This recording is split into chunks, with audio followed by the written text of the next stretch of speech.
பிஸ்மில்லாஹிர் ரஹ்மானிர் ரஹீம். கனியமான சகோதர சகோதரிகளே, அல்லாஹு தஆலா இந்த உலகத்தில் மனிதர்களாகிய நமக்கு பல அருட்கொடைகளை கொடுத்திருக்கின்றான். வஇன் தஅுது நிஅமத்தல்லாஹி லா துஹ்ஸூஹா. அல்லாஹ் நமக்கு கொடுத்திருக்கின்ற அந்த அருட்கொடைகளை நாங்கள் எண்ணி பார்க்க போனால், கணக்கெடுக்க போனால் அதை நம்மால் மட்டிட முடியாது என்று அல்லாஹு தஆலா அல் குர்ஆனில் சொல்கிறான். அப்படியான அல்லாஹ் நமக்கு கொடுத்திருக்கின்ற அருட்கொடைகளில் மிக முதன்மையான உன்னதமான அருட்கொடை, அல்லாஹ் நம்மை இஸ்லாத்தில் வாழ வைத்திருக்கிறான். முஸ்லிம்களாக நாம் வாழ்ந்து கொண்டிருக்கிறோம். முஸ்லிம்களாக நாம் வாழ்வது, இஸ்லாம் என்கின்ற அந்த வாழ்க்கை நெறியை நாம் ஏற்றிருப்பது இறைவன் நமக்கு கொடுத்திருக்கின்ற மிக உன்னதமான அருட்கொடை என்பதை நானும் நீங்களும் புரிந்து கொள்ள வேண்டும். அன்புக்குரியவர்களே, ஒரு மனிதன் தன்னை முஸ்லிமாக மாற்றிக்கொள்வதாக இருந்தால் கலிமா சொல்ல வேண்டும். ஷஹாதத் கலிமாவை அவன் ஏற்றுக்கொள்ள வேண்டும், மொழிய வேண்டும்.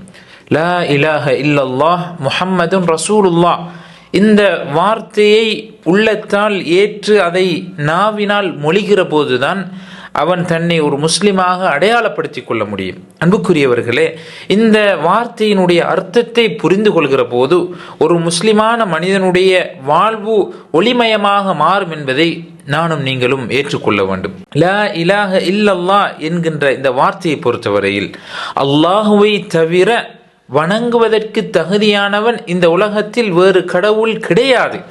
கடவுள் என்று சொன்னால் வணக்கத்திற்கு தகுதியானவன் என்றால் அல்லாஹ் மாத்திரம் என்பதை நானும் நீங்களும் சாட்சி சொல்ல வேண்டும். இது ஒரு முஸ்லிமாக ஒரு மனிதன் தன்னை இஸ்லாத்தில் நுழைத்துக் கொள்வதற்கு செய்ய வேண்டிய அல்லது ஏற்றுக்கொள்ள வேண்டிய ஒரு உன்னதமான வார்த்தையாக இருக்கிறது. லா இலாஹ இல்லல்லாஹ் முஹம்மதுன் ரசூலுல்லாஹ், முஹம்மது நபி அவர்கள் அல்லாஹுடைய தூதர் என்பதை ஒவ்வொருவரும் சாட்சி சொல்ல வேண்டும். முகமது நபி அவர்கள் அல்லாஹுடைய தூதர் என்று சாட்சி சொல்வதென்றால் நபி ஸல்லல்லாஹு அலைஹி வஸல்லம் அவர்கள் சொல்லக்கூடிய அனைத்து செய்திகளையும் நாம் உண்மைப்படுத்த வேண்டும். எதை நமக்கு கட்டளை இடுகிறார்களோ அதை நாம் ஏற்றுக்கொள்ள வேண்டும், கடைபிடிக்க வேண்டும். எதை செய்யக்கூடாது என்று நம்மை தடுக்கிறார்களோ அதை முழுமையாக தவிர்ந்து கொள்ள வேண்டும்.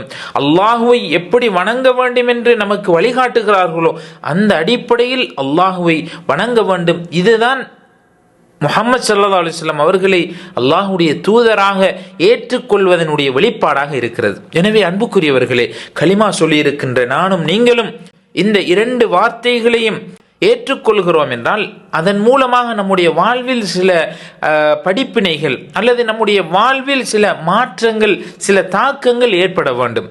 உண்மையில் இந்த இரண்டு வார்த்தைகளையும் நாம் மனப்பூர்வமாக ஏற்றிருந்தால் மாத்திரமே நம்முடைய வாழ்வில் சில மாற்றங்களை, சில தாக்கங்களை நாம் எதிர்பார்க்க முடியும். அதில் முதலாவது, நாம் செய்யக்கூடிய ஒவ்வொரு காரியமும் அல்லாஹுக்காகவே செய்கிறேன் என்கின்ற அந்த உறுதியான நிலைப்பாடு நம்மிடத்திலே இருக்க வேண்டும்.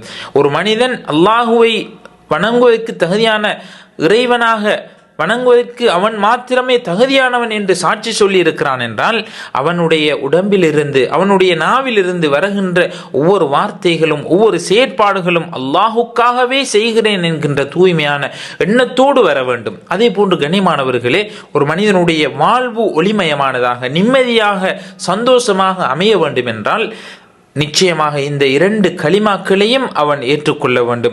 அதே போன்று அன்புக்குரியவர்களே, ஒரு மனிதன் நரகத்திலிருந்து தன்னை பாதுகாத்துக் கொள்ள வேண்டும் என்றால், இம்மை மறுமை வாழ்வு சந்தோஷமாக அமைய வேண்டும் என்றால் அவன் இந்த கலிமாவை ஏற்று ஆக வேண்டும்.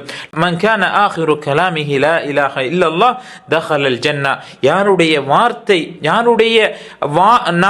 யாருடைய நாவு கடைசி மூச்சிலே, கடைசி நேரத்தில் அவனுடைய இறுதி வார்த்தையாக லா இலாஹ இல்லல்லாஹ் என்கின்ற கலிமாவோடு அவனுடைய உயிர், அவனுடைய வாழ்வு பிரிகிறதோ, முடிவடைகிறதோ, அவன் சுவர்க்கம் நுழைவான் என்று ஸல்லல்லாஹு அலைஹி வஸல்லம் அவர்கள் சொல்கிறார்கள். அதே போன்று அன்புக்குரியவர்களே, நபி அவர்களை அல்லாஹுடைய தூதராக நாம் ஏற்றிருக்கிறோம் என்றால் நிச்சயமாக நபி அவர்களுடைய வாழ்வு எப்படி இருந்திருக்கிறது, அவர்களுடைய வணக்க வழிபாடுகள், பண்பாடுகள், அவர்கள் கொடுக்கல் வாங்கல் செய்கிற போது எப்படியான நம்பிக்கையோடு நாணயமோடு நடந்திருக்கிறார்களோ அப்படியான நம்பிக்கை, நாணயம், உண்மை போன்ற நல்ல பண்பாடுகள் நம்முடைய வாழ்வில் பிரதிபலிக்க வேண்டும். இப்படியான சிறப்பம்சங்களை நானும் நீங்களும் நம்முடைய வாழ்வில் காண வேண்டுமாக இருந்தால் நிச்சயமாக இந்த 2 கலிமாக்களையும் மனப்பூர்வமாக ஏற்று அதன்படி நம்முடைய வாழ்வை அமைத்துக் கொள்கிற போது நாளை மறுமையில் நானும் நீங்களும் வெற்றி பெற்றவர்கள் என்பதை புரிந்து கொள்வோம். வல்லவன் ரஹ்மான் எனக்கும் உங்களுக்கும் தௌஃபீக் செய்தருள்வானாக.